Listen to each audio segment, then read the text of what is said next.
एक बार की बात है, घने और शांत जंगल के बीच, जहां हवा में मिट्टी की खुशबू और पेड़ों पर चिड़ियों की चहचहाहट थी, वहीं पास के गांव में रहते थे दो बच्चे, वीर और आयुषी। दोनों भाई बहन थे और हर दिन जंगल के पास खेलते थे। वीर को रोमांच पसंद था और आयुषी को जानवरों से बात करना। एक दिन उन्होंने सुना कि जंगल के अंदर गहराई में एक बहुत बड़ा हाथी रहता है, जिसका नाम है गजराज, जो कभी-कभी गांव वालों की मदद करता है, लेकिन कोई उसे पास से देखने की हिम्मत नहीं करता था। आयुषी बोली, चलो वीर, आज हम गजराज से मिलने चलते हैं। वीर ने कहा, पर सब कहते हैं वो बहुत बड़ा और डरावना है। आयुषी मुस्कुराई, डरावना नहीं, बस अकेला होगा। दोनों जंगल में चल पड़े। रास्ते में रंग बिरंगे फूल, तितलियां और बहती नदी मिली। कुछ देर बाद उन्हें एक गहरी गर्जना सुनाई दी। हा!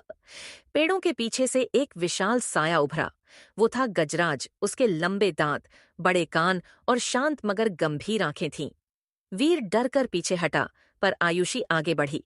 उसने धीरे से कहा, नमस्ते गजराज, हम तुमसे मिलने आए हैं। गजराज कुछ पल उन्हें देखता रहा, फिर धीरे से सिर झुकाया, जैसे कह रहा हो, डरो मत। धीरे धीरे तीनों की दोस्ती होने लगी। आयुषी उसे केले और गन्ना लाकर खिलाती और वीर उसकी पीठ पर बैठकर झरने तक जाता। गजराज उन्हें जंगल के हर कोने में ले गया। नदी, झरना और बांस का जंगल। वह अपने बड़े कानों से हवा फेंकता और दोनों बच्चे खिलखिलाकर हंस पड़ते। आयुषी बोली, गजराज, तुम इतने बड़े होकर भी इतने कोमल हो। गजराज की आंखों में चमक थी। वो भी मुस्कुरा रहा था, अपने ढंग से। एक दिन शाम को जंगल में आग लग गई। तेज हवा चलने लगी और धुआं चारों ओर फैल गया। वीर और आयुषी बीच में फंस गए। आयुषी चिल्लाई, गजराज, मदद करो। दूर से उसकी भारी आवाज सुनाई दी।